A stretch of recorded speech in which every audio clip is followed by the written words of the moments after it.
کون سی ایسی چیزیں ہیں جو نمازی کے آگے سے گزر جائیں اور سترہ بھی نہ پڑا ہو تو نمازی کی نماز کیا ہو جائے گی؟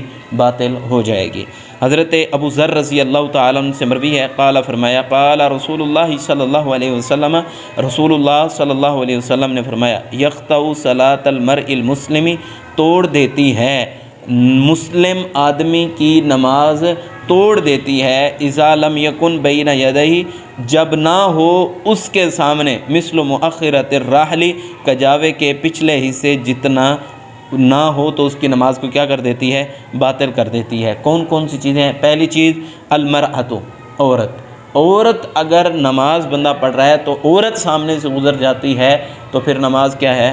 باطل ہو جائے گی۔ اس کے لیے عورت جو ہے نا وہ بالغہ عورت ہو، نابالغ اگر عورت بچی گزر جائے تو اس کے گزرنے کی وجہ سے نماز باطل نہیں ہوگی۔ تو ہمارے ہاں امام نماز پڑھا رہا ہے تو بچے چھوٹے ہوتے ہیں، وہ امام کے آگے آ کے گزر جاتے ہیں تو اس میں کوئی بھی بات نہیں ہے، اگرچہ وہ بچہ ہو یا بچی ہو، اگرچہ بچہ ہو یا بچی ہو تو پھر نماز اس کی نہیں ٹوٹے گی، ٹھیک ہے۔ المرأۃ، عورت، یعنی کہ عورت اگرچہ جان بوجھ کے گزر جائے، عورت اگر جان بوجھ کے گزر جائے یا عدم توجہی کی وجہ سے گزر گئی ہے تو نماز اس بندے کی باطل ہو جائے گی، نماز اس بندے کی کیا ہو جائے گی؟ فاسد ہو جائے گی۔ ہمارے ہاں لوگ گھروں میں خیال نہیں کرتے، سنتے پڑھتے ہیں یا کوئی نماز پڑھتے ہیں تو ایسی جگہ پہ پڑھتے ہیں جہاں پہ ان کے گھر والوں کی تمام کی آمد و رفت جو ہے نا وہ جاری رہتی ہے، ان کی بالغہ بیٹیاں بھی، بیویاں بھی، مائیں بھی آگے سے گزرتی رہتی ہیں، تو ان کو یہ خیال کرنا چاہیے کہ ان کی نماز کہیں فاسد اور باطل نہ ہو جائے۔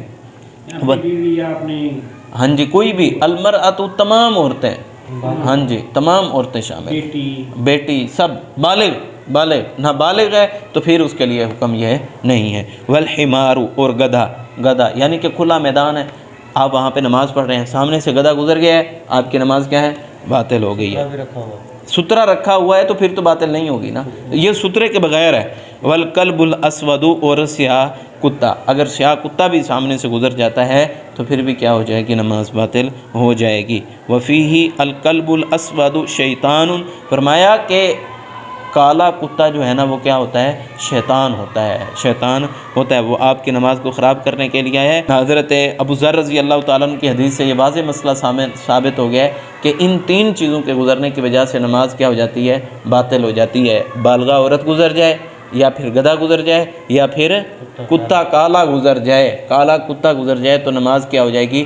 فاسد اور باطل ہو جائے گی۔ اس بندے کو اپنی دوبارہ نماز جو ہے نا وہ پڑھنی پڑے گی، دوبارہ وضو نہیں کرے گا بلکہ دوبارہ کیا پڑھے گا؟ نماز ادا کرے گا، چاہے وہ اتحیات میں بیٹھا ہے، چاہے وہ تیسری رکعت پڑھ رہا ہے یا جو کچھ بھی وہ کر رہا ہے۔